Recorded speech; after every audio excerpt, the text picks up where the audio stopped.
भाई as a real Madrid fan हमने और तुमने मिल के बहुत सारे अच्छे और बुरे मोमेंट्स देखे हैं रियल मैड्रिड के।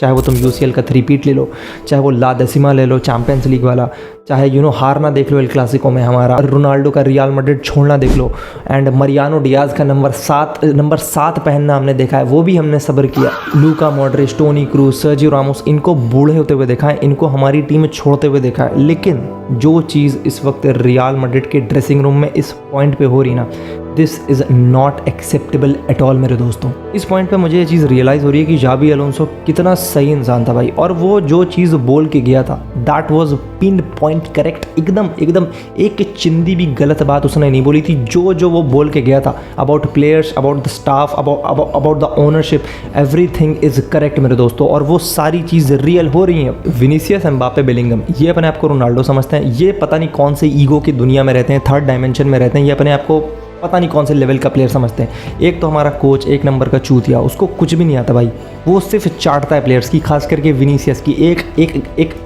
कोच नहीं साले के पास, बॉल्स नहीं, उसके पास इतना भी औकात नहीं कि वो अपने लिए स्टैंड ले सके, क्लब के लिए स्टैंड ले सके। सिर्फ साला प्लेयर्स को डिफेंड करता रहता है हर वक्त। एम्बापे डिक्टेटरशिप चला रहा है, विनी अपनी दुनिया में मस्त है, बेलिंगम को घंटा फर्क नहीं पड़ता, रूडिगर चाटा मार रहा है करेरास को, और अब यही देखना बाकी था। चुआमेनी और वेलवर्डे में फाइट होगी भाई। हमारी टीम के ये 2 बंदे पिलर्स थे, they were the most composed guy of our teams.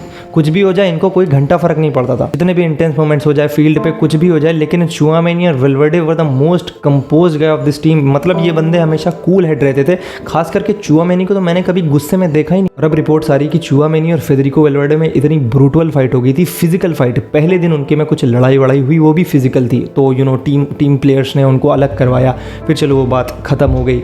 फिर अगले दिन जब ट्रेनिंग सेशन स्टार्ट हुआ तो फेडरिको ने चुआमेनी का हैंड शेक करने से मना कर दिया, और वहीं से चीज़ें प्रवोक हो गई, एंड इवेंचुअली ड्रेसिंग रूम में एक इतनी बड़ी फाइट शुरू हो गई, एक WWE का माहौल हो गया भाई, रॉयल रंबल खेला जाने लगा। एंड चुआमेनी ने इवेंचुअली ऐसा सुपरमैन पंच मार दिया फेडरिको वेलवर्डे को कि वेलवर्डे वॉज नॉक्ड आउट। इतना ही नहीं भाई, वेलवर्डे को इतनी चोट लगी, उसके सर फट गया, एंड इवेंचुअली उसको हॉस्पिटल ले जाया गया, वो भी व्हील चेयर पे।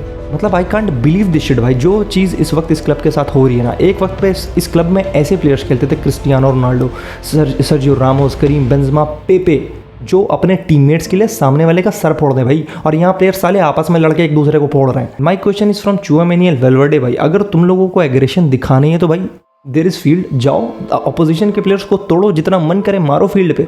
लेकिन ये क्या भाई, this is not acceptable at all. तुम रियल मैड्रिड के लिए खेल रहे हो, बोका जूनियर्स के लिए नहीं खेल रहे हो भाई। इस मोमेंट पे मुझे जाबी अलोंसो की वो बात याद है कि जब उसने रियल मैड्रिड का एज अ कोच साइन किया था, तो जब उसने अपना पहला ट्रेनिंग सेशन लिया तो उसने कहा कि मुझे लगा था यहाँ टॉप क्लास प्लेयर्स मिलेंगे, लेकिन यहाँ तो मुझे ईगोइस्टिक बच्चे नजर आ रहे हैं, जो छोटी छोटी बातें पर हर्ट हो जाते हैं, उनका ईगो हर्ट हो जाता है, वो एक दूसरे से बात नहीं करते, लड़ने झगड़ने लगते हैं। उस वक्त तो मुझे लगा है क्या बकवास कर रहा है साला, लेकिन भाई उसकी बात 110% सही थी। और उसने जाते जाते ये भी कहा था कि रियल मैड्रिड ने अपने प्लेयर्स को बहुत ज़्यादा पावर दी हुई है भाई, और देनी भी नहीं चाहिए यार। They are not Ronaldo, they are not Benzema, they are Vinicius, they are Kylian Mbappe, ये उनके लेवल तक पहुंच भी नहीं सकते भाई। अब एक ही रास्ता भाई, बुलाओ जोसे मरीनियो को और उसको दो एक चमड़े की बेल्ट, पानी तेल लगा के, और इन सालों को खड़ा करो इनके लोअर उतार के, और बस जो करेगा वो करने देना।